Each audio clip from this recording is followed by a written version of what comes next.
जय हिंद साथियों, आप सभी का स्वागत करता हूं आप सभी के अपने चैनल टारगेट सिलेक्शन में। साथियों, अगर आपका पेपर 19 दिसंबर का है आरआरबी टेक्नीशियन का, तो मैं कहूंगा इन सभी सवालों को घोलकर निचोड़कर पी जाइएगा, क्योंकि पेपर आपका यहीं से फंसने वाला है। तो इन सभी सवालों को देखिएगा और अपने एग्जाम को साथियों बहुत आसानी से क्रैक कीजिएगा, क्योंकि मैंने साथियों आज की इस वीडियो में सभी प्रकार के सभी प्रश्नों को कवर अप किया है। सबसे पहले साथियों विज्ञान को हम लोग देखेंगे, उसके बाद करंट अफेयर को हम लोग देखेंगे, फिर रीजनिंग को देखेंगे और मैथ को देखेंगे। यानी कि जो जो सवाल आपके एग्जाम में आएंगे हूबहू साथियों आपको छपे हुए मिलेंगे आज की इस वीडियो के माध्यम से। तो मैं कहूंगा बहुत ध्यानपूर्वक आपको इस पूरी क्लास को देखना है, क्योंकि ये क्वेश्चन सबसे महत्वपूर्ण आपके एग्जाम के लिए होंगे। देखिए, पहला सवाल आपकी स्क्रीन पर करके समय की एसआई इकाई क्या होती है। तो समय की एसआई इकाई क्या होती है साथियों? घंटा होती है, ये आपको मालूम होना चाहिए। अगला सवाल देखिए, बच्चे खेलते समय कैरम बोर्ड पर पाउडर इसलिए छिड़कते हैं। आपसे पूछा जा रहा है किस लिए छिड़कते हैं? घर्षण घटाने के लिए, घर्षण बढ़ाने के लिए, सुगंध देने के लिए, बोर्ड को चमक देने के लिए। देखिए, अगर साथियों होती नहीं है वो एक तरीके से, उसको क्या बोलते हैं मैं तो भूल गया, तो वो बहुत तेजी के साथ इधर से उधर जाए इसलिए, यानी कि घर्षण को घटाने के लिए। जैसे मान लीजिए कोई रोड है, रोड क्या होती है? रोड पे साथियों बहुत घर्षण होता है, लेकिन फर्श की बात करें उस पर बहुत कम घर्षण होता है। तो मैं कहूंगा बच्चे खेलते समय कैरम बोर्ड पर पाउडर इसलिए छिड़कते हैं क्योंकि घर्षण घटाना होता है उनको। अगला सवाल देखिए, निम्नलिखित में से किसे ग्रह के गति के तीनों नियमों के प्रतिपादन करने का श्रेय दिया जाता है? मुझे बताइए। यह क्वेश्चन बहुत इंपॉर्टेंट है, आपके एग्जाम में आएगा। तो जोहान्स केपलर का नाम आपको मालूम होना चाहिए, क्योंकि साथियों गति के तीनों नियम जो दिए हैं ना साथियों, वो किसने दिए हैं? वो केपलर साहब ने दिए हैं। अगला सवाल देखिए आपकी स्क्रीन पर है, और मैं यहां पर आपको बता दूं साथियों कि पुरुषों और महिलाओं और बच्चों की आवाजों में जो अंतर होता है, इस अंतर के लिए इनमें से कौन जिम्मेदार है? तो कौन जिम्मेदार है साथियों? अगर आपके एग्जाम में यह सवाल आ जाए तो मैं कहूंगा घोषतंत्री जिम्मेदार है। यह सवाल डिक्टो आपके सामने आएगा, आंसर आपको ध्यान रखना, मैंने आपको बतला दिया है। चलिए साथियों, यहां पर अगर बात करें, मैं आपको बता देता हूं, अगर आप इस एग्जाम को देखिए, समय अब बहुत कम है आपके पास, तो आपको वही चीजें पढ़ना चाहिए जो आपके एग्जाम में आपको देखने को मिलेंगे। तो मैं साथियों, मैंने आपके लिए 3 पीडीएफ तैयार करवाई है, और ये पीडीएफ एग्जाम से जस्ट पहले साथियों तैयार करवाई गई हैं। तो मैं कहूंगा अगर आपके एग्जाम में कुछ घंटे हैं तो इन पीडीएफ को साथियों सरसरी निगाहों से देखकर जाइएगा। मेरा मानना है ये पीडीएफ आपके लिए बहुत साथियों कारगर होंगी। देखिए, सबसे पहले तो साथियों आपको आरआरबी टेक्नीशियन के 10 मॉडल पेपर दिए जा रहे हैं, सरसरी निगाहों से देखिएगा साथियों, बहुत तेजी के साथ। उसके अलावा साथियों आपको साइंस के यहां पर जो भी इंपॉर्टेंट क्वेश्चन है वो दिए जा रहे हैं, और जो करंट अफेयर के इंपॉर्टेंट क्वेश्चन बनते हैं ना साथियों, वो आपको दिए जा रहे हैं। तो ये आपको साथियों सिर्फ और सिर्फ 49 रुपीज में साथियों ये तीनों पीडीएफ दी जा रही है। मैं कहूंगा कि डिस्क्रिप्शन में साथियों लिंक है, कौन सा लिंक है? आरआरबी टेक्नीशियन पीडीएफ का लिंक है। उस लिंक पर आप क्लिक करेंगे तो साथियों वहां पर आप 49 रुपीज का पेमेंट करवाएंगे, और आपके सामने साथियों पीडीएफ वगैरह डाउनलोड करने का ऑप्शन आ जाएगा।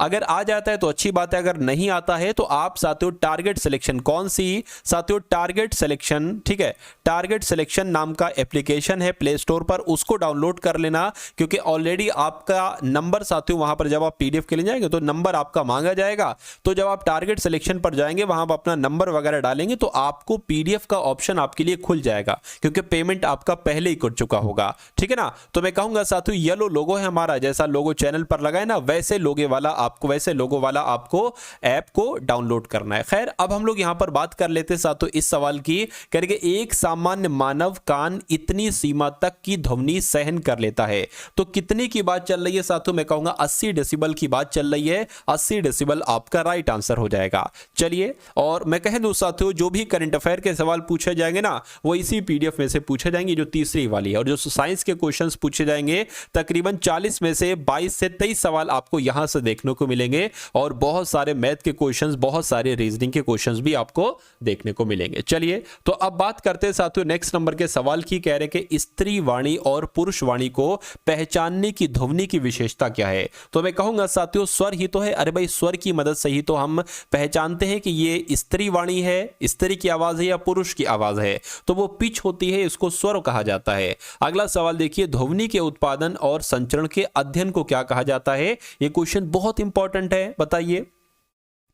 तो आप लोग ध्यान रखेंगे साथियों, एकाउस्टिक्स की अगर बात करें तो एकाउस्टिक्स कहा जाता है ध्वनि के उत्पादन और संचरण के अध्ययन को। अगला सवाल देखिए कि वह उपकरण जिसे परिपथ में हमेशा श्रेणी क्रम में जोड़ा जाता है। देखिए ये जो मैं आपको यहां पर पढ़ा हूं ना साथियों, ये आपके मनोमस्तिष्क में कहीं ना कहीं स्टोर हो रहा है। आपको मालूम पड़ रहा हो या ना मालूम पड़ रहा हो, लेकिन आपके मनोमस्तिष्क में साथियों ये सारी चीजें स्टोर हो रही हैं। और जब यही सवाल आपको आपके एग्जाम में देखने को मिलेंगे तो आप कहोगे कि लगभग क्वेश्चंस तो वही आप खुद कहोगे। तो इसलिए बस आपको पूरा ध्यान लगाकर इस वीडियो को देखते जाना है। मैं कहूंगा जीत आपको 100% मिलने वाली। देखिए वह उपकरण जिसे परिपथ में हमेशा श्रेणी क्रम में जोड़ा जाता है और इसके माध्यम से परिपथ के विद्युत प्रवाह को मापा जाता है, उसको क्या कहा जाता है? ये सवाल सैकड़ों बार आ चुका है, उसको एमीटर कहा जाता है, ये आपको मालूम होना चाहिए। अगला देखिए, ठोस चालक में धारा वाहक कैसे होते हैं? तो साथियों मुक्त इलेक्ट्रॉन होते हैं, आंसर आपका सी हो जाएगा। अगला सवाल देखिए करके बिजली का प्रवाह सर्किट में कब होता है? तो बिजली का प्रवाह सर्किट में साथियों स्विच बंद होने पर होता है, ये आपका सही जवाब होना चाहिए। नेक्स्ट नंबर का सवाल है, किस अधातु में विद्युत प्रभावित होती है? तो किस अधातु में? देखिए वैसे तो अधातु में धातु में विद्युत का प्रवाह होता है, अधातु में थोड़ी ना होता है, धातु में होता है। लेकिन एक ऐसी अधातु है, मैं कहूंगा ग्रेफाइट एक ऐसी अधातु है जिसमें विद्युत का प्रवाह होता है। उसके बाद देखिए अगला सवाल है करके विद्युत वाहक बल को मापने के लिए निम्नलिखित में से किस उपकरण का उपयोग किया जाता है? तो आपको मालूम होना चाहिए साथियों, पोटेंशियोमीटर की जब हम बात करते हैं तो विद्युत वाहक बल को मापने के लिए पोटेंशियोमीटर का इस्तेमाल किया जाता है। अगला देखिए, निम्नलिखित में से कौन सी धातु सर्वोच्च चालकता वाली धातु है? तो किसकी बात चल रही है साथियों? चांदी की बात चल रही है। यानी कि चांदी एक ऐसी धातु है जिसकी चालकता बहुत ज्यादा होती है, यानी कि सबसे ज्यादा हो सकती है, ये भी हम लोग कह सकते हैं। अगला देखिए करके सूर्य का प्रकाश पृथ्वी पर किस प्रक्रिया से पहुंचता है? तो किस प्रक्रिया से पहुंचता है साथियों? विकिरण प्रक्रिया से पहुंचता है, ये आपको यहां पर मालूम होना चाहिए। अगला देखिए करके ट्रैफिक सिग्नल में लाल प्रकाश का उपयोग होता है, क्यों? ये इसका जवाब आपको देना है। क्योंकि रक्त का रंग लाल होता है, इस वजह से थोड़ी ना भाई लाल प्रकाश का इस्तेमाल होता है ट्रैफिक सिग्नल में पब्लिक को रोकने के लिए। या जानवर लाल रंग पहचान सकते हैं, इस वजह से भी नहीं, लाल रंग में न्यूनतम विक्षेपण होता है। बिल्कुल सही, ये आपका बिल्कुल करेक्ट आंसर हो जाएगा। अगला देखिए साथियों, अभी आप लोग जो मैं आपको करंट अफेयर के क्वेश्चंस कराऊं ना, वो देखिएगा, वो साथियों बहुत इंपॉर्टेंट आपके लिए हैं। चलिए, तो पृथ्वी पर जीवन के लिए ओजोन परत का क्या महत्व है? तो साथियों क्या महत्व है यहां पर अगर बात करें तो आपको मालूम होना चाहिए साथियों, ये हमें अम्लीय वर्षा से बचाती है, नहीं, हमें बर्फबारी से बचाती है, हमें पराबैंगनी, बिल्कुल साथियों सबसे सटीक जवाब आपका पराबैंगनी विकिरण के साथ जाएगा। क्योंकि जो पृथ्वी का सुरक्षा कवच कहा जाता है ओजोन परत को, तो ये हमें सूर्य से आने वाली पराबैंगनी विकिरणों से बचाती है, ये आपको याद रखना है, ये आपके एग्जाम में पूछा जाता है। अगला देखिए साथियों, गैल्वेनोमीटर विद्युत धारा और ग्राफोमीटर का संबंध किससे होगा? बताइए। जैसे विद्युत धारा को गैल्वेनोमीटर के द्वारा मापा जा सकता है, उसी प्रकार ग्राफोमीटर की अगर बात करें, इसके द्वारा साथियों कोण को चेक किया जा सकता है। तो मैं कहूंगा आंसर आपका ऑप्शन नंबर बी के साथ जाएगा। अगला देखिए, निम्नलिखित में से किस वैज्ञानिक ने डायनामाइट का आविष्कार किया था? तो यहां पर आपका जवाब साथियों किस ऑप्शन के साथ जाएगा? जिनका आंसर यहां पर ऑप्शन नंबर ए के साथ है। मैं कहूंगा आंसर आपका बिल्कुल करेक्ट है। चलिए साथियों, अगर आपको पीडीएफ लेने में कोई दिक्कत हो तो मैं आपको एक साथियों नंबर दे रहा हूं ना, इस नंबर पर साथियों आपको व्हाट्सएप मैसेज करना है। व्हाट्सएप मैसेज करेंगे और पीडीएफ के लिए कहेंगे तो पीडीएफ आपको साथियों डायरेक्ट वहां पर भेज दी जाएगी। एक क्यूआर कोड भेजा जाएगा, उस पर पेमेंट के लेकर आपको वहां पर डायरेक्ट पीडीएफ भेज दी जाएगी। वो ऐप वगैरह फिर आपको डाउनलोड नहीं करना है। लेकिन अगर आपने ऐप डाउनलोड कर लिया है, आप कर सकते हैं, आपको सारी चीजें मालूम है कैसे वहां पर क्या होता है, तो आप वहां से ले लीजिएगा, वहां ज्यादा आपका बेस्ट रहेगा। चलिए, तो यहां पर इसका राइट आंसर हो गया। अब अगला सवाल देखते हैं, कह रहे कि इसमें से किसको ईंधन सेल कहा जाता है? क्या ईंधन सेल की जब हम बात करते हैं साथियों, तो मैं कहूंगा जो आणविक ऑक्सीजन होता है, इसको क्या कहा जाता है? ईंधन सेल कहा जाता है। राइट आंसर आपका डी हो जाता है। इनमें से किसे जीवाश्म ईंधन के रूप में जाता है? ये बहुत इंपॉर्टेंट क्वेश्चन है, इसलिए साथियों क्या इसका राइट आंसर आप लोग बताइए। तो जीवाश्म ईंधन के रूप में साथियों जलाऊ लकड़ी कहा जाता है। यानी कि जो जलाऊ लकड़ी है ना, जलाऊ लकड़ी, इसको जीवाश्म ईंधन कहा जाता है। इतनी सी बात आपको मालूम रखना है। उसके बाद देखिए, किसे तरल सोना कहा जाता है? ये भी बहुत इंपॉर्टेंट क्वेश्चन है साथियों। तरल सोना किसे कहा जाता है? तो मैं कहूंगा जो पेट्रोलियम होता है ना, पेट्रोलियम, इसको साथियों तरल सोना कहा जाता है। आपको मालूम होना चाहिए भाई। बहुत बढ़िया, वेरी गुड क्लास। साथियों जिन लोगों ने यहां पर अगर बात करें वीडियो को अभी तक लाइक नहीं किया है तो मैं रिक्वेस्ट करूंगा साथियों वीडियो को लाइक कर दीजिए। और अगर आप लोग चैनल पर नए हैं और चैनल को अभी तक आपने सब्सक्राइब नहीं किया है तो मैं रिक्वेस्ट करूंगा साथियों चैनल को भी आप लोग जरूर सब्सक्राइब कर दीजिए, ठीक है ना। चलिए, तो गैसोहोल की अगर बात करें तो ये तो गैसोलीन और एथेनॉल का मिश्रण है। किसका? ये साथियों गैसोलीन और एथेनॉल का मिश्रण होता है गैसोहोल, ये आपको मालूम रखना है। अगला सवाल देखिए, निम्नलिखित में से किसने गोबर गैस प्रणाली का आविष्कार किया था? तो मैं कहूंगा इनका नाम है सीवी देसाई। क्या नाम है इनका? सीवी देसाई इनका नाम है और इन्होंने ही गोबर गैस प्रणाली का आविष्कार किया था। अगला देखिए, बायोगैस संयंत्र से निष्कासित कौन सी गैस ईंधन गैस के रूप में प्रयोग की जाती है? बताइए।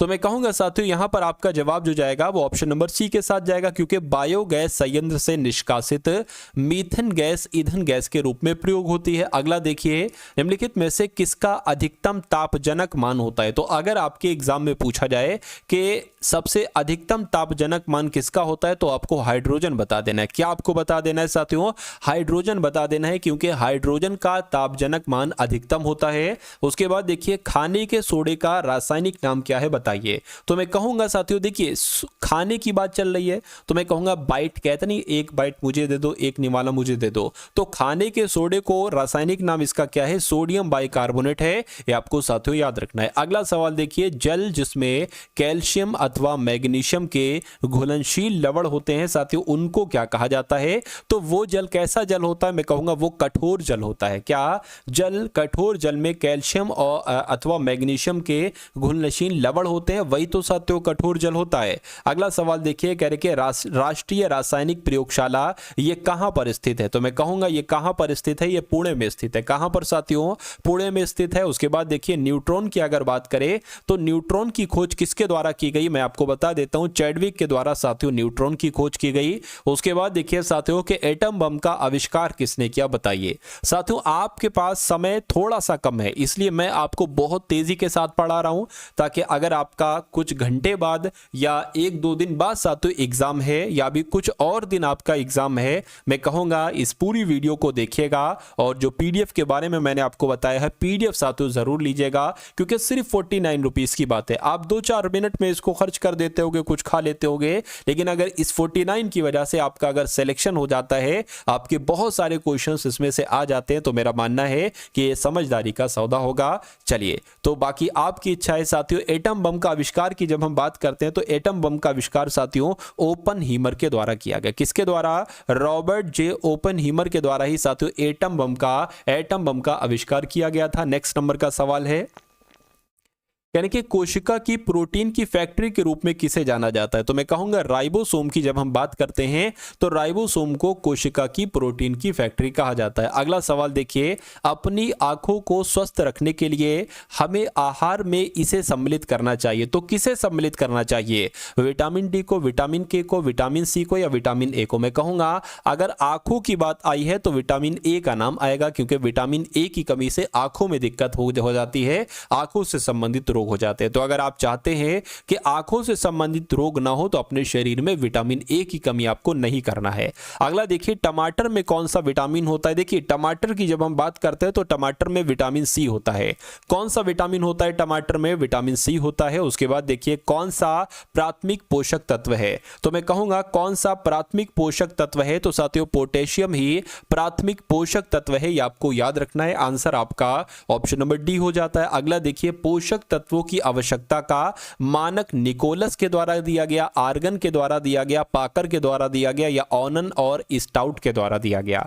तो यहां पर अगर बात करें साथियों, आपको इतनी सी बात याद रखना है कि पोषक तत्वों की आवश्यकता का मानक ये ऑनन और स्टाउट के द्वारा दिया गया। सही जवाब आपका ऑप्शन नंबर डी हो जाता है। अगला सवाल देखिए, कह रहे कि निम्नलिखित सब्जियों में सर्वाधिक विटामिन सी पाया जाता है।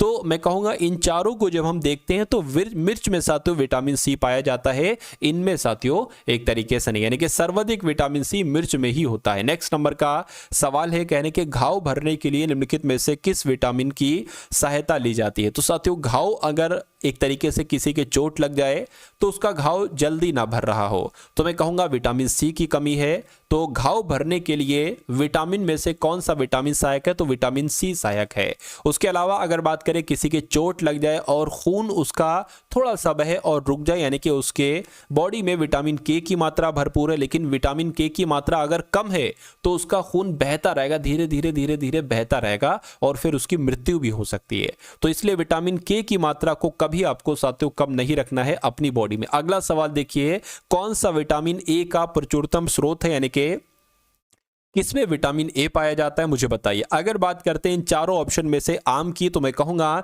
विटामिन ए का प्रचुरतम स्रोत है, यानी कि आम में विटामिन ए पाया जाता है। अगला देखिए, विटामिन ई का महत्वपूर्ण स्रोत इनमें से कौन सा है, तो ताड़ का तेल, नारियल का तेल, गेहूं, अंकुर। साथियों विटामिन ए जो है, विटामिन ई की अगर बात करें तो गेहूं में और अंकुर के तेल में पाया जाता है। ये आपका राइट आंसर होना चाहिए। अगला सवाल देखिए, निम्नलिखित में से किस ब्लड ग्रुप को बॉम्बे ब्लड ग्रुप कहा जाता है। ये क्वेश्चन बहुत इंपॉर्टेंट है साथियों।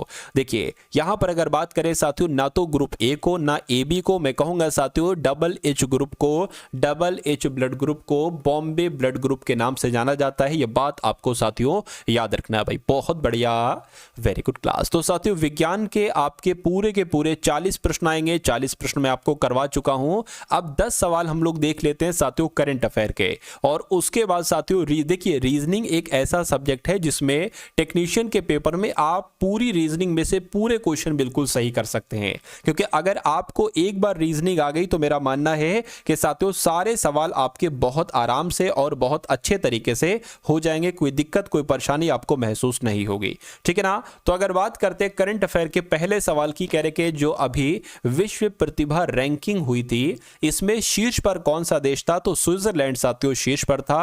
यानी कि विश्व प्रतिभा रैंकिंग में टॉप पर कौन आया है, स्विट्जरलैंड टॉप पर आया है। अगला देखिए, कहां भारत का पहला कागज रहित चुनाव आयोजित किया गया है, तो कहां की बात चल रही है, मध्य प्रदेश की बात चल रही है। यानी कि भारत का पहला कागज रहित चुनाव कहां पर आयोजित किया गया है, मध्य प्रदेश में। आईफा अवार्ड्स 2024 का आयोजन कहां पर साथियों किया गया है, तो मैं कहूंगा साथियों आबू धाबी इसका सही जवाब होगा। आबू धाबी में ही आईफा अवार्ड्स 2024 हुए हैं। नेक्स्ट नंबर का सवाल है, करके कौन नेपाल का सबसे बड़ा व्यापारिक साझेदार बना है, तो मैं कहूंगा साथियों यहां पर आपका राइट आंसर जो जाएगा वो भारत के साथ जाएगा, क्योंकि नेपाल का सबसे बड़ा व्यापारिक साझेदार अपना भारत देश ही बना है।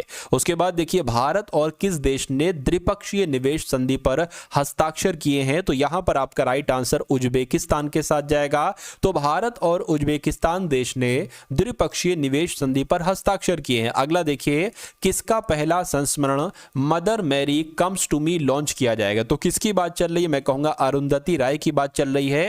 यानी कि अरुंधति राय का पहला संस्मरण Mother Mary comes to me launch किया जाएगा। आंसर आपका ऑप्शन नंबर ए हो जाता है। नेक्स्ट नंबर का सवाल है आपकी स्क्रीन पर, कहने के किस देश के दिग्गज एम्पायर अलीम, क्या साथियों किस देश के, अगर बात करें तो किस देश के दिग्गज एम्पायर अलीम डार ने अंतरराष्ट्रीय एम्पायरिंग से संन्यास की घोषणा की है, तो मैं कहूंगा ये पाकिस्तान के हैं, ठीक है ना। एम्पायर हैं अलीम डार इनका नाम है और इन्होंने अंतरराष्ट्रीय एम्पायरिंग से संन्यास की घोषणा कर दी है। अगला सवाल देखिए, दूसरे भारत और चीनी और जैव ऊर्जा सम्मेलन का उद्घाटन कहां पर किया गया है, तो साथियों नई दिल्ली में इसका उद्घाटन किया गया है। राइट आंसर आपका सी हो जाएगा। अगला देखिए, कहा जा रहा है साथियों आपसे 20,942 फीट ऊंची एक चोटी का नाम दलाई लामा के नाम पर रखा गया है, तो मैं कहूंगा साथियों ये कहां पर है, तो ये साथियों अरुणाचल प्रदेश में। यानी कि कहां पर, तो अरुणाचल प्रदेश में 20,942 फीट ऊंची एक चोटी का नाम दलाई लामा के नाम पर रखा गया, अरुणाचल प्रदेश में ये चोटी है। अगला सवाल है आपकी स्क्रीन पर, कह रहे कि किस राज्य का एंड्रो गांव 2024 तक का सर्वश्रेष्ठ पर्यटन गांव साथियों बन गया है, तो किसकी बात चल रही है, मैं कहूंगा मणिपुर की बात चल रही है। यानी कि मणिपुर आपके सवाल का बिल्कुल करेक्ट आंसर हो जाता है भाई। बहुत बढ़िया, वेरी गुड क्लास। कि अगला सवाल आपकी स्क्रीन पर है, कह रहे कि हाल ही में प्रधानमंत्री एंड्रयू होलनेस भारत की यात्रा पर है, यानी कि कहां के प्रधानमंत्री हैं? ये जमैका के प्रधानमंत्री और इनका नाम है एंड्रयू होलनेस। ये भारत की यात्रा पर आए हैं। आंसर आपका जाएगा ऑप्शन नंबर बी के साथ। अगला सवाल देखिए, शिगेरू इशिबा किस देश के नए प्रधानमंत्री बनेंगे? तो ये साथियों कहां के बनेंगे? ये जापान के नए प्रधानमंत्री बनेंगे, ये भी आपको मालूम होना चाहिए। अगले नंबर का सवाल है, तो अब साथियों यहां पर आप रीजनिंग के क्वेश्चंस देखेंगे। कौन से क्वेश्चन साथियों? रीजनिंग के क्वेश्चंस देखेंगे। और आप लोग यहां पर साथियों किसके? आप लोग यहां पर मैथ के क्वेश्चंस देखेंगे। चलिए, तो इस सवाल की अगर बात करें साथियों, इसमें आपको सिर्फ इतना करना है कि यहां पर एक दर्पण रखा हुआ है। आपको अगर दर्पण में SXG5AY दिखाना हो तो ये कैसा दिखेगा? देखिए, जैसा Y है वैसा दिखेगा, जैसा A है यहां पर वैसा दिखेगा, 5 ऐसा है तो 5 ऐसा दिखेगा, G साथियों कुछ इस प्रकार से दिखेगा, X ऐसा ऐसा दिखेगा और S कुछ ऐसा दिखेगा। तो मैं ऐसा कहां पर साथियों आपको दिख रहा है? मैं कहूंगा ऐसा ऑप्शन नंबर ए में दिख रहा है। तो यही आपका बिल्कुल करेक्ट आंसर है भाई, बहुत बढ़िया, वेरी गुड क्लास। उसके बाद देखिए साथियों अगला सवाल है, क्या कहा जा रहा है आपसे यहां पर एक सेकंड देखिए। अगर यहां पर साथियों हम लोग बात करें, कह रहे कि METHOD को क्या बना दिया गया है? OIZPYP बना दिया गया। उसी प्रकार अगर यहां पर बात करते हैं हम लोग के NORMAL को साथियों कौन कौन से लेटर यहां से बने, यानी कि क्या लॉजिक यहां पर लगा हुआ है? देखिए, M से अगर बात करें, M से O हुआ है तो मैं कहूंगा 2 बड़ा है यहां पर। E 5 पर होता है, I 9 पर होता है, यानी कि यहां पर 4 बढ़ा दिया गया है। उसी प्रकार अगर बात करें T 20 पर होता है और ये Z पर होता है, यानी कि 6 बड़ा हुआ है। तो अगर हम इसमें 2 बढ़ाएं तो 2 बढ़ाएंगे साथियों P आ जाना चाहिए। इसमें अगर 4 बढ़ाते हैं तो मैं कहूंगा 19 पर आ जाएगा, यानी कि S आ जाएगा। इसमें अगर 6 बढ़ाते हैं तो मैं कहूंगा कितना आ जाएगा साथियों? 24 पर होता है X होता है। तो PSX कहां पर लिखा है? देखिए जरा, PSX एक तो यहां पर लिखा हुआ और एक यहां पर लिखा हुआ और एक यहां पर भी लिखा हुआ है। उसी प्रकार अगर साथियों बात करें D में कितना बढ़ाएं, देखिए टी में पता चल गया 6 बढ़ाएं तो Z आ गया। H 8 पर होता है, H 8 पर होता है साथियों। इसमें अगर 8 बढ़ा दें तो कितना आ जाएगा? ये P आ जाएगा। और ये 15 पर होता है, ये 25 पर होता है। तो 15 से 25 हुआ है, यानी कि मेरे हिसाब से 15 से 25 हुआ है तो 10 बढ़ाया गया है। और ये D 4 पर होता है, P 16 पर होता है, तो कितना बढ़ाया गया साथियों? 12 बढ़ाया गया। तो यही क्रम यहां पर भी चलेगा। इसमें कितना बढ़ाया गया साथियों? 8 बढ़ाया गया है। 13 और 8 कितना होता है? मैं कहूंगा 22 होता है और 22 पर होता है साथियों V। ठीक है ना, एक सेकंड, M 13 पर होता है ना, 13 पर होता है, 13 में तो 21 हो जाएगा ना, 21 तो U पर आएगा। इसमें 10 बढ़ेगा तो मैं कहूंगा इसमें जब 10 बढ़ेगा तो साथियों यहाँ पर K आ जाएगा। ठीक है, इसमें 12 बढ़ेगा तो 12 में 12 बढ़ाएंगे 24 हो जाएगा, 24 पर आता है X। तो मैं कहूंगा कौन सा आंसर आपका सही है? ऑप्शन नंबर ए वाला आपका आंसर जो है वो बिल्कुल करेक्ट है। और जिनका आंसर पहले से ही ऑप्शन नंबर ए आ चुका है, मैं कहूंगा आंसर बिल्कुल करेक्ट हो जाता है। अगला सवाल देखिए साथियों आपके स्क्रीन पर और बताइए सही जवाब क्या होगा। कहने के सबसे पहले U से UC है, उसके बाद साथियों AE हुआ, उसके बाद GG हुआ, उसके बाद MI हुआ, उसके बाद SK हुआ, उसके बाद कौन से 2 लेटर यहां पर आएंगे? साथियों मैं कहूंगा जो क्वेश्चंस मैं आपको करवा रहा हूं ना, ये आपको अपने एग्जाम में देखने को मिलेंगे। तो बहुत अच्छे तरीके से इन सभी सवालों को आप लोग जरूर देखिएगा। देखिए ये U से A हुआ है, ये A से G हुआ है, G से M हुआ है और M से S हुआ है। तो यहां पर आखिर लॉजिक की अगर बात करें, देखिए M से अगर S हुआ है तो मैं कहूंगा 6 बड़ा है, G से अगर M हुआ है तो मैं कहूंगा 6 बड़ा है, A से अगर G हुआ है तो मैं कहूंगा 6 बड़ा है। और U 21 पर होता है, 21 से अगर हम A पर जाते तब भी यहां पर 6 बड़ा है। तो मैं कहूंगा S में अगर हम 6 बढ़ाएंगे, S 19 पर होता है, 6 बढ़ाएंगे 25 हो जाएगा, 25 पर Y होता है, Y एक तो यहां पर है और एक यहां पर है। अब C से 5 हुआ है, यानी कि कितना बड़ा है? 2 बड़ा है। E से G हुआ है, 2 बड़ा है। G से I हुआ है, 2 बड़ा है, फिर 2 बड़ा है। तो मैं कहूंगा इसमें 2 बढ़ाएंगे तो M हो जाएगा, यानी कि Y और M कहां पर लिखा हुआ है? ऑप्शन नंबर C में लिखा हुआ है। तो ये आपका बिल्कुल करेक्ट आंसर हो जाता है। चलिए भाई साथियों, अगर आपने अभी तक इस वीडियो को लाइक नहीं किया तो रिक्वेस्ट करता हूं आपसे कि वीडियो को लाइक कर दीजिए और वीडियो को साथियों वीडियो को देखने के बाद एक बार शेयर भी आप लोग अवश्य कर देंगे। ठीक है ना, चलिए। और मैं कहता हूं साथियों, अगर आपको अभी तक आपने PDF नहीं ली है तो बहुत सारे बच्चों ने ले ली है और उससे वो फायदा उठाएंगे, देखिएगा अपने एग्जाम में, तो वो पीडीएफ साथियों आप ले सकते हैं। मैं कहूंगा प्ले स्टोर पर जाएंगे आप, वहां से टारगेट एप्लीकेशन, ठीक है, टारगेट सिलेक्शन नाम का येलो लोगो होगा, टारगेट सिलेक्शन नाम का एप्लीकेशन डाउनलोड करेंगे और वहां से आप उस पीडीएफ को परचेस कर लेंगे। वो सिर्फ और सिर्फ 49 रुपीज में आपको दी जा रही है, ठीक है। और उस एप्लीकेशन का लिंक मैंने डायरेक्ट डिस्क्रिप्शन में भी लगा दिया है, तो वहां से जाकर भी आप लोग ले सकते हैं। खैर, अब अगला सवाल हम लोग देख लेते हैं और देखते हैं साथियों कि यहां से कैसे ये सवाल होता है। अगर एग्जाम में डिक्टो यही सवाल आ जाए तो कैसे आप इस सवाल को करेंगे। देखिए भाई साहब, यानी कि ए का अर्थ है प्लस, यानी कि जहां पर आपको ए देखने को मिले, क्या जहां पर आपको ए देखने को मिले वहां पर क्या रख देना, वहां पर आप रख देना साथियों प्लस। जहां पर ए देखने को मिले प्लस रख देना, जहां पर बी देखने को मिले वहां पर आप माइनस रख देंगे, जहां पर बी देखने को मिले माइनस रख देंगे। एक सेकेंड, ठीक है। और उसी प्रकार जहां पर अगर सी की अगर बात करें, सी का अर्थ है एक्स, यानी कि सी देखने को मिले तो एक्स रख देना। डी का मतलब क्या है, भाग है, तो जहां पर डी देखने को मिले वहां पर साथियों भाग का निशान आपको लगा देना है। तो कुल मिला के आपको ये देखना है कि अगर हम इस वाले को सॉल्व करते हैं तो क्या 77 आ जाता है। देख लेते हैं, 45 है और 5 है, इस वाले ऑप्शन को देख रहे हैं, 45 5 और 7 14, क्या 7 और 14। अब यहां पर डी है, डी का मतलब डिवाइड है, तो साथियों डिवाइड आ जाएगा। यहां पर सी है, सी का मतलब गुणा है, तो गुणा आ जाएगा। अगर बात करते ए का मतलब क्या है, तो यहां पर प्लस आ जाएगा, बराबर 77 है। यानी कि इसको पूरे को कैलकुलेट करके अगर 77 आ जाता है तो हमारा ये आंसर हो जाएगा। लेकिन अगर 77 की जगह कुछ और आता है तो हम ऑप्शन नंबर बी वाले को चेक करेंगे। देखिए 5 से 45 कट करेंगे, 9 आ जाएगा, 5 नीम 45 गुणा 7 प्लस 14। अगर बात करें 7 नीम 63 हो जाएगा, 63 और 14 कितने होते हैं, क्या 77 होते हैं। देखते हैं, ये बराबर चलता रहेगा। 3 और 4 आपका कितना हो गया, 7 हो गया, और 6 और 1 7 हो गया, बिल्कुल 77 बराबर 77 आ गया। यानी कि आंसर आपका जो जाएगा वो ऑप्शन नंबर ए के साथ जाएगा। अगला सवाल आपकी स्क्रीन पर देखिए साथियों इस सवाल को, और फटाफट आप लोग यहां पर बता दीजिए कि राइट आंसर यहां पर आपका क्या होगा। बताइए, कहने के 240 है, उसके बाद 258 है, और उसके बाद 278 है, और उसके बाद 300 है। तो आपको बताने के अगला नंबर यहां पर कौन सा होगा, बताइए। देखिए अगर थोड़ा सा आप यहां पर ध्यान देंगे और देखेंगे लॉजिक आखिर क्या है, तो 240 से 258 हुआ है तो मैं कहूंगा 18 बड़ा है। 258 से 278 हुआ, मैं कहूंगा साफ साफ 20 बड़ा है। 278 से यहां पर 300 हो गया है तो मैं कहूंगा साथियों लगभग 22 बड़ा है। तो यहां पर कितना बढ़ेगा, देखिए 18 से 20 हुआ, 20 से 22 हुआ, तो जाहिर सी बात है 22 से 24 हो जाएगी। यानी कि 300 और 24 कितना होता है, 324 होता है। क्या आपका आंसर ये होगा? हाँ, अगर ऑप्शन में 324 लिखा हुआ है तो आपका आंसर यही होगा, और बिल्कुल लिखा हुआ है ऑप्शन नंबर ए वाले में लिखा हुआ है। चलिए भाई, अब अगले नंबर का साथियों सवाल आपकी स्क्रीन पर है। इस सवाल को देखिए और फटाफट आप लोग यहां पर मुझे बता दीजिए कि आपका राइट आंसर साथियों क्या हो सकता है। चलिए,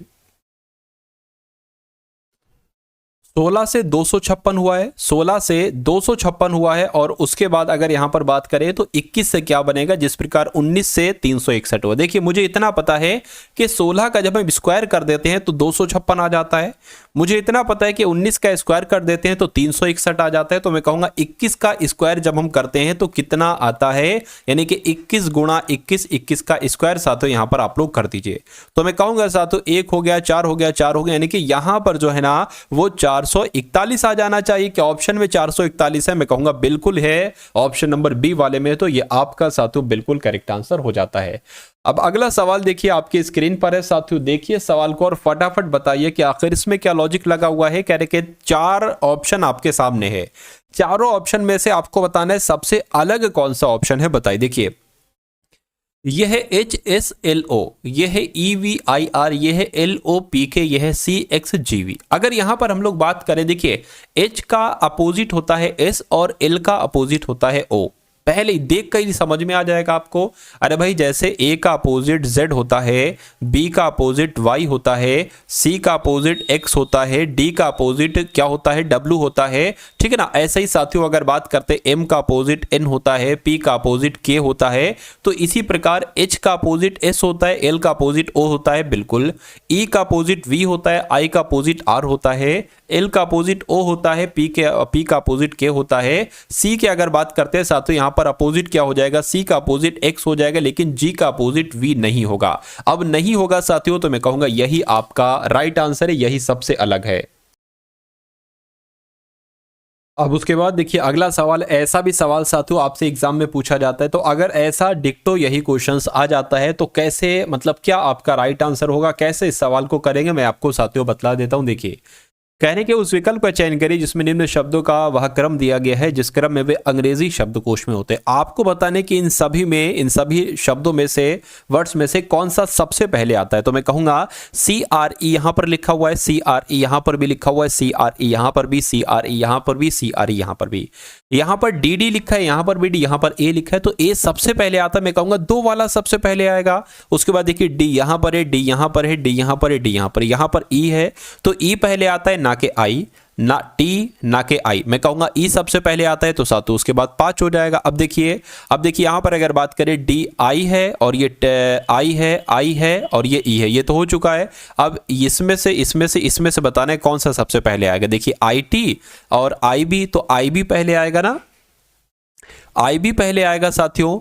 चलिए तो ये आपका 3 वाला हो जाएगा, और उसके बाद अगर बात करते हैं फिर ये 4 वाला आ जाएगा और फिर ये 1 वाला आ जाएगा। तो मैं कहूंगा 25341 कहां पर लिखा हुआ है, 25341 आपका ऑप्शन नंबर बी में लिखा हुआ है, तो ये आपका बिल्कुल करेक्ट आंसर हो जाता है। अगला सवाल देखिए सिटिंग अरेंजमेंट का है, बहुत शानदार क्वेश्चन है। कहने के 8 मित्र हैं PQRSTUV और W, एक मेज के परिता इसके केंद्र की ओर अभिमुख होकर एक बैठे हैं एक गोल बेस पर। ठीक है, इतनी बात क्लियर है, बिल्कुल क्लियर है। तो एक हम साथियों क्या गोल मेज बना लेते हैं, एक गोल मेज साथियों मैंने यहां पर बना लिया, और 8 लोग हैं, तो 1 2 3 4 5 6 7 और 8 यहां पर हो गए। अब क्या क्या कहा जा रहा है साथियों, ये आपको यहां पर देखना है। क्या कह रहे हैं, कह रहे के ये क्या, ये कुछ नहीं है साथियों।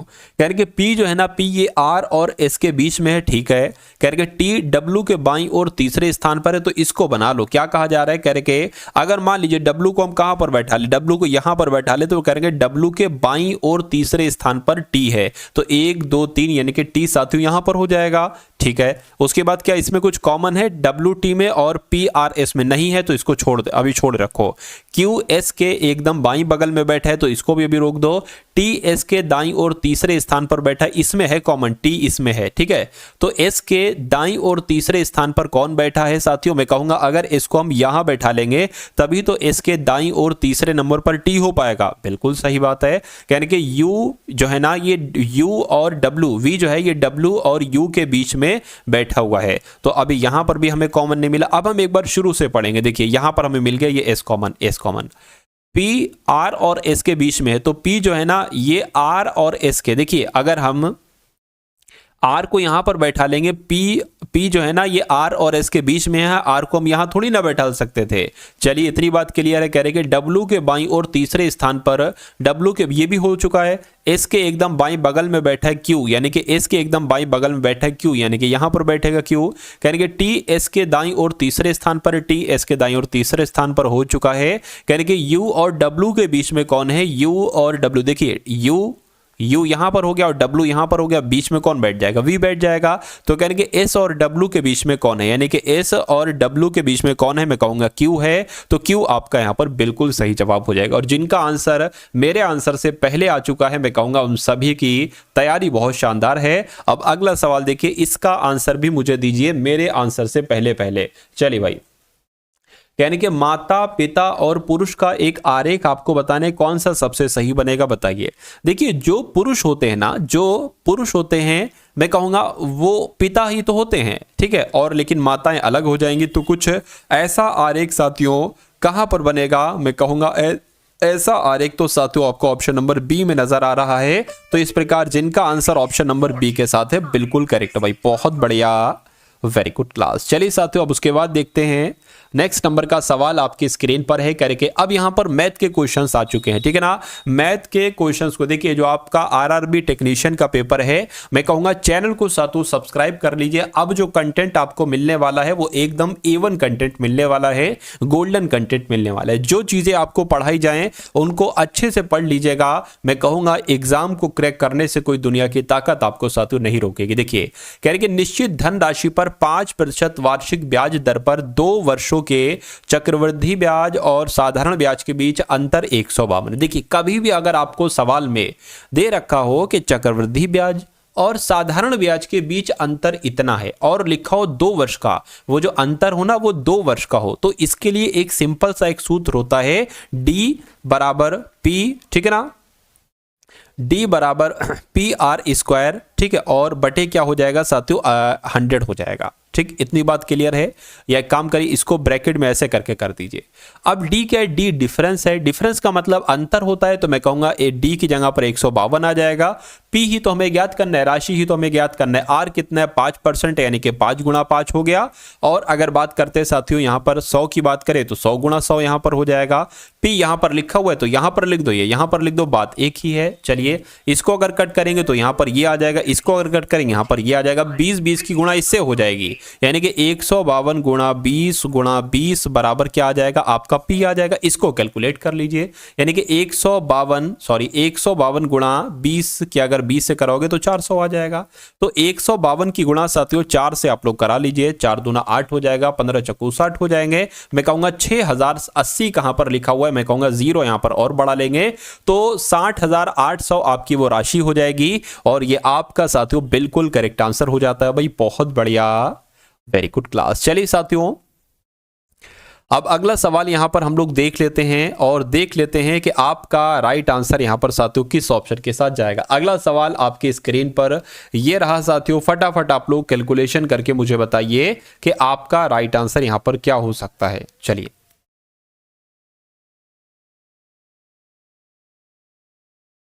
क्या लिखा हुआ है साथियों इसमें, कहने के एक वस्तु का अंकित मूल्य 450 रुपए है, इसे 10%, X% और 20% की 3 क्रमिक छूटें दी जाती हैं और फिर 450 से मूल घटकर कितना हो जाता है, 267.30 हो जाता है। तो आपको बताने के X का मान क्या है, यानी कि जो एक ये छूट दी गई है ना, ठीक है, ये कितनी छूट दी गई, 16.5%, 17.5%, 19%, 18%।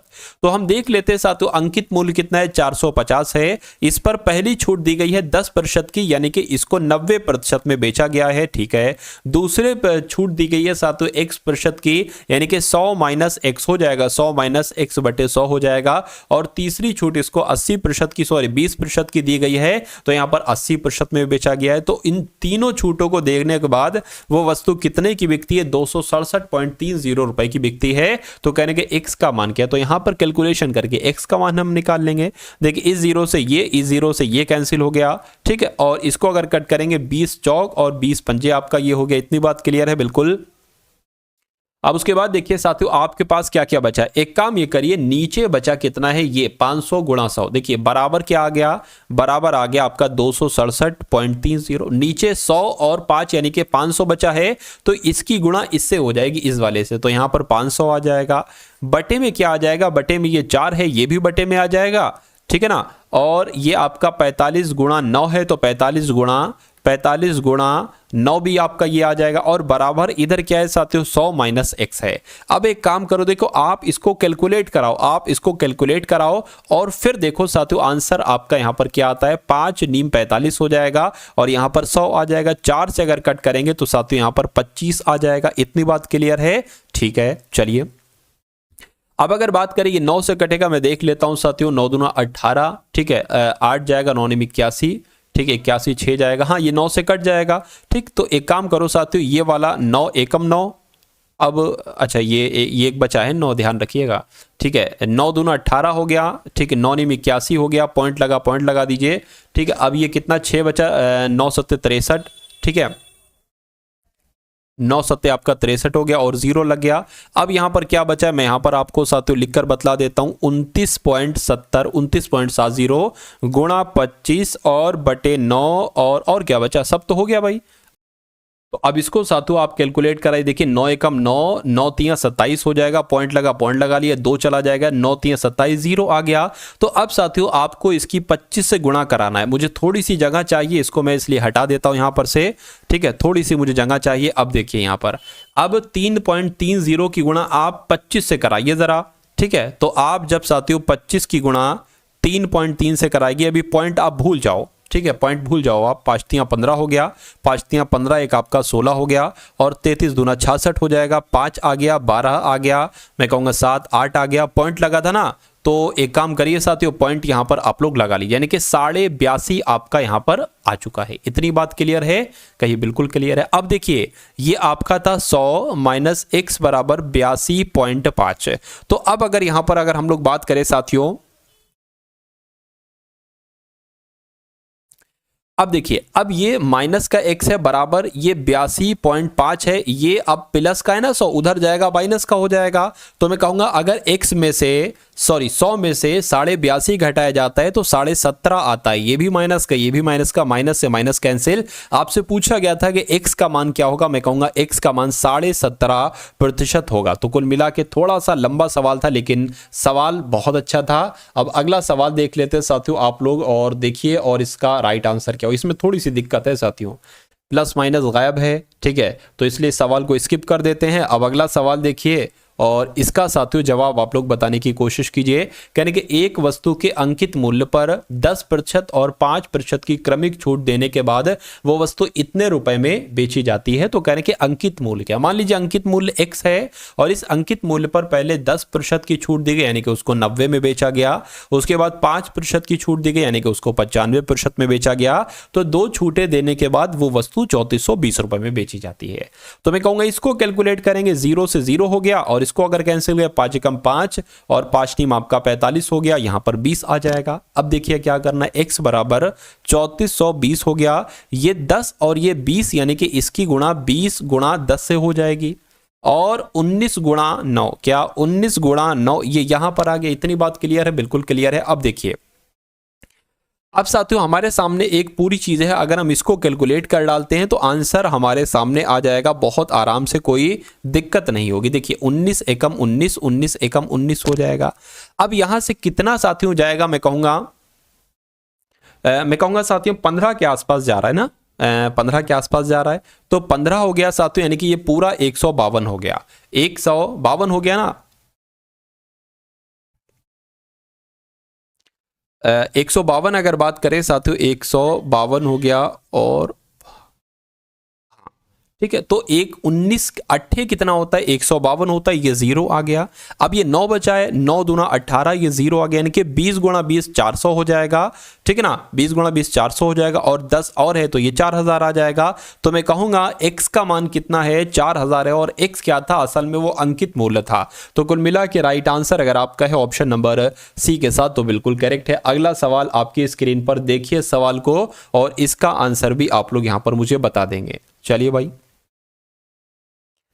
कह रहे हैं कि क्रमशः 6 सेंटीमीटर, 8 सेंटीमीटर और 10 सेंटीमीटर भुजाओं वाले 3 ठोस धात्विक घनों को पिघलाकर एक नया ठोस घन बनाया जाता है। यानी कि इन छोटे छोटे 3 घनों को मिलाकर एक नया घन बनाया जाता है बड़ा सा। तो कह रहे कि नए ठोस घन की भुजा की माप क्या होगी, बस इतनी सी बात आपको बतलाना है। देखिए अगर मैं साथियों बात करूं कि घन का आयतन, अगर इसके घन की बात करते हैं तो ये क्या हो जाएगी, देखिए मैं आपको बता देता हूं, ये है बड़ा वाला घन बराबर और छोटा वाला घन सब बराबर होंगे, ठीक है। ये पहला घन का यानी कि इस वाले घन का आयतन, ये इस वाले घन का आयतन, ये इस वाले घन का आयतन। इतनी बात क्लियर है ना, ठीक है, ट्रिक से आपको समझा रहा हूं। चलिए तो पहले वाले घन का आयतन कितना है, 6 का क्यूब, तो मैं कहूंगा 6 का क्यूब कितना हो जाएगा, 216 हो जाएगा। दूसरे वाले का है 8 का क्यूब, 8 गुणा 8 गुणा 8 कितना हो जाता है साथियों, 512 होता है। आपको मालूम होना चाहिए 8 का क्यूब, 10 का क्यूब, 10 का क्यूब कितना हो जाएगा, 1000 हो जाएगा। ये सब एक क्यूब के बराबर हैं, तो इनको साथियों जोड़ लो जरा। देखिए 1000 और 512 कितना हो जाएगा, 1512, और इसमें 216 जोड़ लो, ये 8 हो गया, ये 2 हो गया 7, यानी कि 1700। एक क्यूब बराबर कितना आ गया, 1728 आ गया। अब आपको मालूम होना चाहिए ये 1728 ये 12 का स्क्वायर, 12 का क्यूब होता है, 12 गुणा 12 यानी कि ए क्यूब हो जाएगा। तो मैं कहूंगा ए क्यूब बराबर 12 का क्यूब हो जाएगा। इस क्यूब से ये क्यूब कैंसिल हो जाएगा, ए बराबर आपको मिल जाएगा 12 है। तो मैं कहूंगा साथियों नए ठोस की भुजा की माप कितनी होगी, 12 होगी, और ये आपका राइट आंसर हो जाएगा। तो देखा साथियों, आपने यहाँ पर मैथ देखी, आपने रीजनिंग देखी, आपने साथियों साइंस देखी और आपने करंट अफेयर देखी। और अब साथियों मैं आपको बता देना चाहता हूँ, जिस पीडीएफ की अगर बात करें, जिस पीडीएफ का साथियों मैंने आपसे जिक्र किया था ना, उस पीडीएफ को साथियों आप जरूर ले लीजिएगा, क्योंकि वो पीडीएफ आपके एग्जाम के लिए बहुत इंपॉर्टेंट होगी। आप साथियों वो पीडीएफ कैसे ले सकते हैं ये मैं आपको बतला देता हूँ, एक सेकंड रुकिए। देखिए आपको साथियों सिंपल सा क्या करना है, आपको सिंपल सा डिस्क्रिप्शन में साथियों एक लिंक आपको दिया गया, वो एप्लीकेशन का लिंक है। कौन सा लिंक है साथियों? वो एप्लीकेशन का लिंक है, यानी कि उस लिंक पर क्लिक करेंगे आप तो क्या आप प्ले स्टोर पर पहुंच जाएंगे। वहां पर साथियों आप क्या टारगेट सिलेक्शन का लोगो जो होगा वो साथियों येलो कलर का होगा, जैसे आपको चैनल का लोगो है ना, वैसे वाले को डाउनलोड कर लेना, अपना नंबर वहां पर डाल लेना साथियों। और 49 रुपीज की पीडीएफ है। जब पेमेंट आपका हो जाए तो आपको वो पीडीएफ डाउनलोड करने का ऑप्शन आपके पास आ जाएगा। और अगर कोई दिक्कत वगैरह आपको लगे साथियों तो इस नंबर पे आप क्या कर सकते हैं, इस नंबर पे आप साथियों कांटेक्ट कर सकते हैं व्हाट्सएप मैसेज करके। ठीक है, इस नंबर पर आप कांटेक्ट कर सकते हैं। या अगर कोई दिक्कत आपको पीडीएफ लेने पर आ रही है तो इस नंबर पर आप संपर्क करेंगे, आपको एक क्यूआर कोड दिया जाएगा, उस क्यूआर कोड पर साथियों पेमेंट करके भी आप पीडीएफ को वहीं आपको दे दिया जाएगा। चलिए, तो मैं कहूंगा साथियों इस वीडियो को लाइक कीजिएगा, चैनल पर अगर आप लोग नए हैं चैनल को सब्सक्राइब करके बेल आइकन पर क्लिक कीजिएगा। डिस्क्रिप्शन में व्हाट्सएप ग्रुप है, उसको भी साथियों ज्वाइन कीजिएगा। मिलते हैं हम सभी लोग आने वाली वीडियो में। जय हिंद साथियों।